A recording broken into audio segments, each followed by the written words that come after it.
Some of you guys have asked me about the other Viper that I had in my garage. This is it. It's a 95 RT10. And I am doing a little bit of body work here on it. Think, what the heck happened here? Well, a couple years back, my race car was down again when I was building the first engine. And my wife volunteered her car to go to the track. But she didn't want me to mess up her tires. We got some nice Michelin PS2s all around.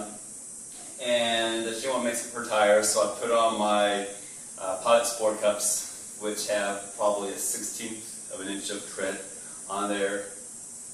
And it rained all day. And sure enough, on the main straightaway at Coda, I hydroplaned, patched a Porsche, and barely clipped the wall on the outside of the track there. So yeah, I cracked the fiberglass here and scratched a little bit of paint on the front bumper assembly. Broke off a small chunk of fiberglass here on this edge too. But what I found out is when I started this repair work that this car has been hit before. I was not the first one to do this to the car. Found an 1/8 inch of Bondo all through here. So I sanded all that Bondo out and put in some fiberglass and working this the way you're supposed to work it. And when I'm done, we're going to have a 30-second or less of Bondo. I mean, just a thin coat, 30 thousandths, maybe thick in some areas, but it's going to be pretty straight by the time I'm done with it. So looking pretty good here. I still think this little point here on the edge is a little thin. We're probably at, I don't know, the 1/16 of an inch right now, maybe 30 seconds. And I want to build this up with a little bit more fiberglass here before I lay it on my skim coat. And when I do that, I'm going to add a little bit of fiberglass to this edge as well, so I can build this out. Future plans? Well, I think I'm going to paint it myself. I've painted before, but I started doing the addition for all the chemicals that are going to be needed, and I don't know. I might just go ahead and drive this over to a collision center down the street and have them spray the hood and bumper and call it quits. They could probably do it for just a little bit more than what I'd be paying in materials. So, yeah, my materials are good materials, using DuPont paint and all that stuff. But, gosh, I mean, there comes a point where you just need to let the pros handle it. So, we'll see. I may do that, or I may spray it here. Well, time will tell.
Well, that little piece here is going to need some more work, but I think I've got the thickness I need out here. I'll put one more small piece in it just to be sure.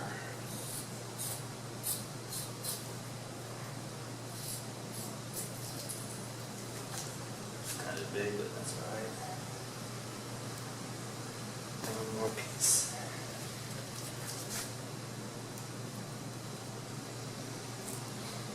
I use the brush to squish down a fiberglass cloth, try to minimize the amount of resin that you get between the layers.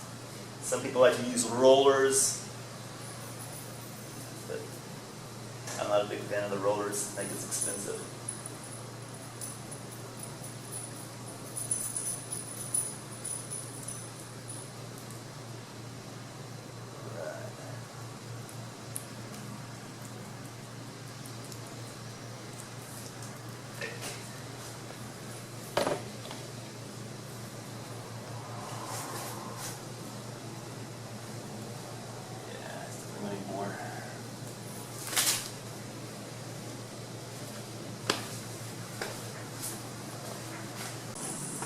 So I've started working the front bumper of the 95, getting this thing ready to paint. I'm going to use spray guns here, I'll show you that later. But yeah, you can see some of the previous repair work that was done. As I'm sanding through this outer yellow, you know, I'm getting into some of the old Bondo that they put on there. Still trying to work these cracks out, trying to feather it out nice and smooth. I started with a 320, that wasn't cutting it. It was great for scuffing the paint, but it wasn't really getting down to some of that old repair work. So I went all the way up to an 80. It's going to take a little bit more work to get the 80 grit scratches out before I spray the feather fill. If I even go with feather fill, I haven't decided about that or not. I might just do flexible primer surfacer from SEM. But yeah, I need to work this a little bit more before I try to build it up.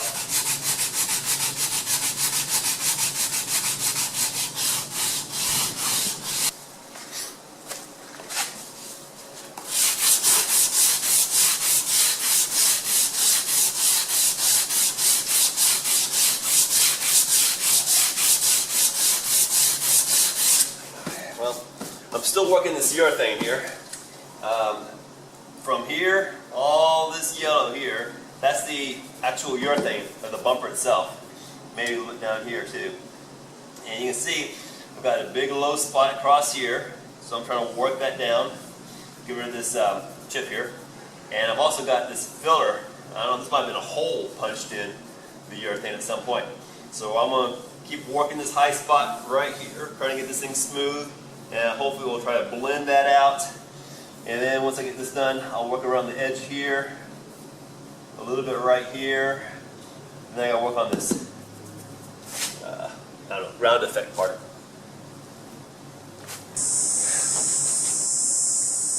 Okay, so I had to pull the bumper off the Viper in order to get to these lower parts down here. It's just too low to stand otherwise. So I pull the bumper off.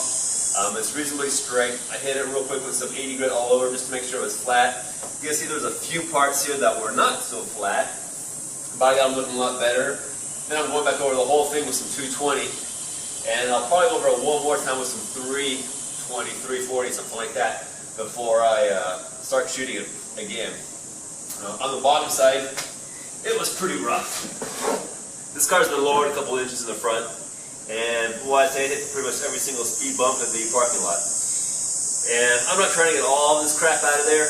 You know, I'm just trying to smooth it out reasonably nice so that when I do spray the new yellow on there, it just doesn't stick out like a sore thumb. You know, I'm not going for perfection, as no one can ever see this. Like I said, this thing is like 3 inches off the ground. I just want it to look a little bit nicer when I take it to the cars and coffee and that kind of stuff. Alright, so here's the hood, and I'm in the process of buffing it out. Had a couple of issues with the clear coat. One is I bought reducer set for 95 degrees temperature, and then we had a cold front come through and I was spraying at about 80 degrees, maybe less, maybe 75. And I walked away after the second coat of clear thinking, man, this is awesome. Came back half an hour later and zags. So here I am wet sanding, and it's getting there. I'm using this extreme machine technology. You guys can see that there. This is something I got, I think, from Eastwood. and it's only number 2 swirl remover, so I think I need to get something a little bit more serious to cut through my 1500 grit sanding marks. I've got some 2000 grit I could hit it with, but that shouldn't really be necessary. I should be able to machine this out. But let's see how it goes. So anyway, here we go. Put some of this number 2 swirl remover on there. So I can grab my Porter cable polisher. You're not supposed to turn it on yet. I'll work that into the panel a little bit first. Smear it around so it doesn't splatter everywhere. You want to work it nice and slow.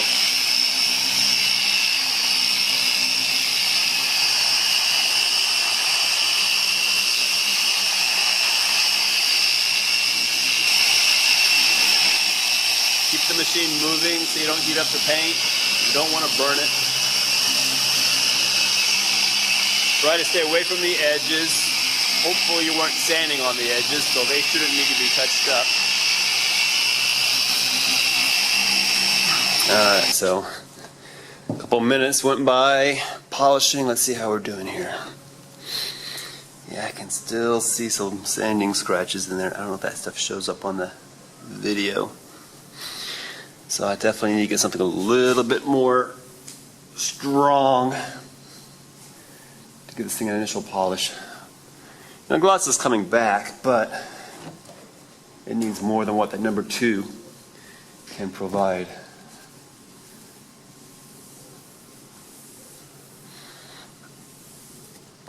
Yeah. I don't know. We're getting there.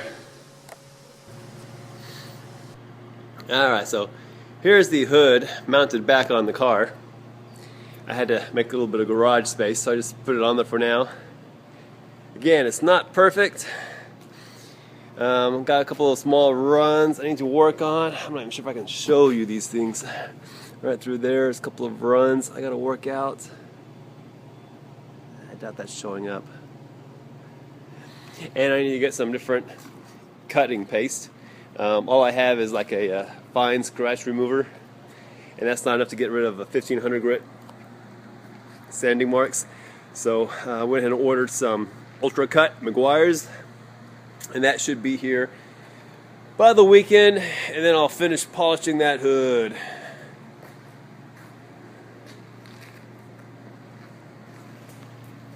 Alright, quick peek in here. I don't want to stay in here too long. I'll probably die. Isocyanate poisoning.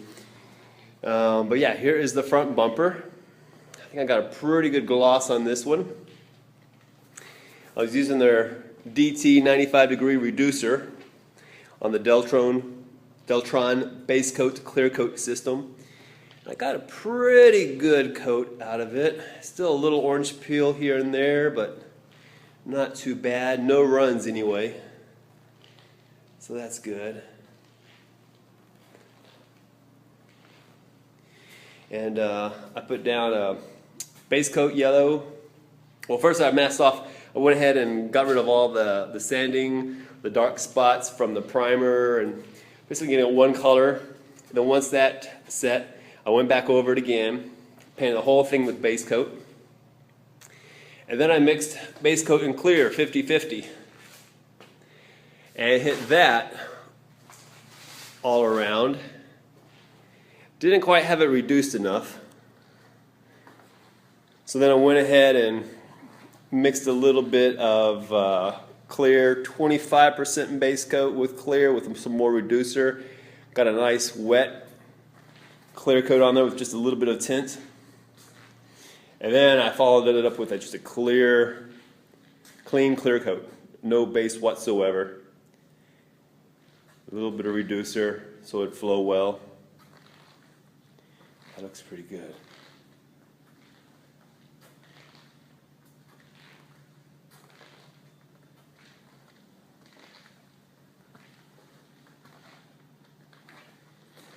So now it's time to reassemble.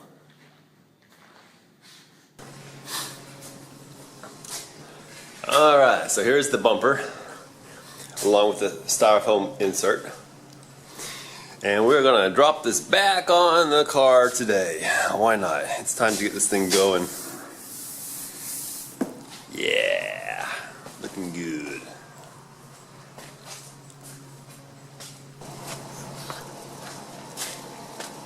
Alright, let's see.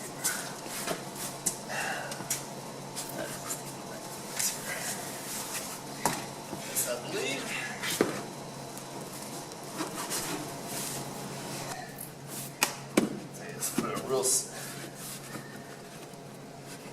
A real torture test for that flex additive, that's for sure. Come on. There we go. That helps.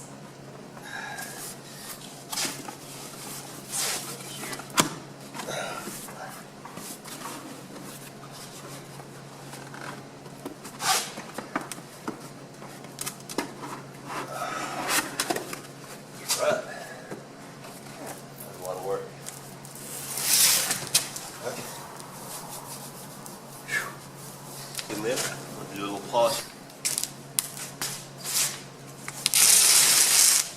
Let's hit all the lights.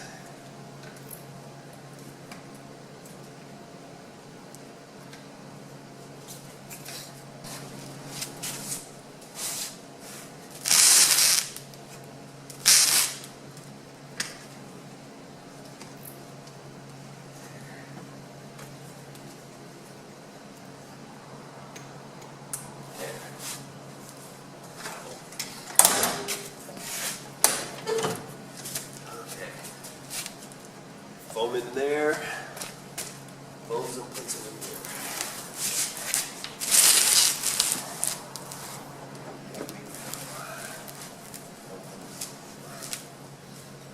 Over it.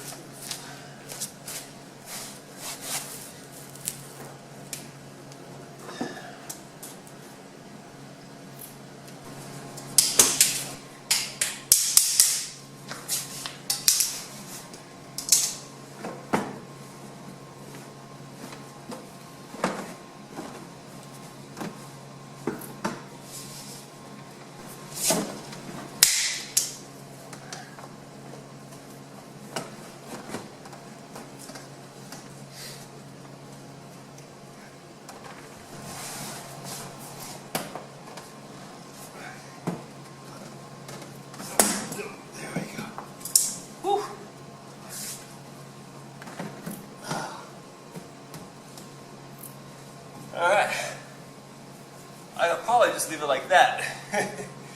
It's not coming off. But I better throw some bolts in there.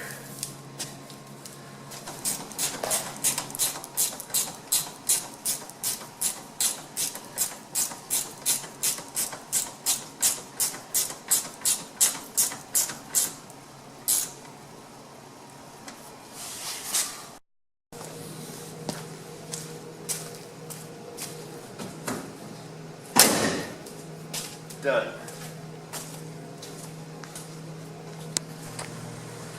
Alright, so I got some Meguiar's Supercut polish. And you can kind of see on this yellow how it's kind of hazy all through here. I hit that with the 1200 grit sandpaper. No, 1500 grit.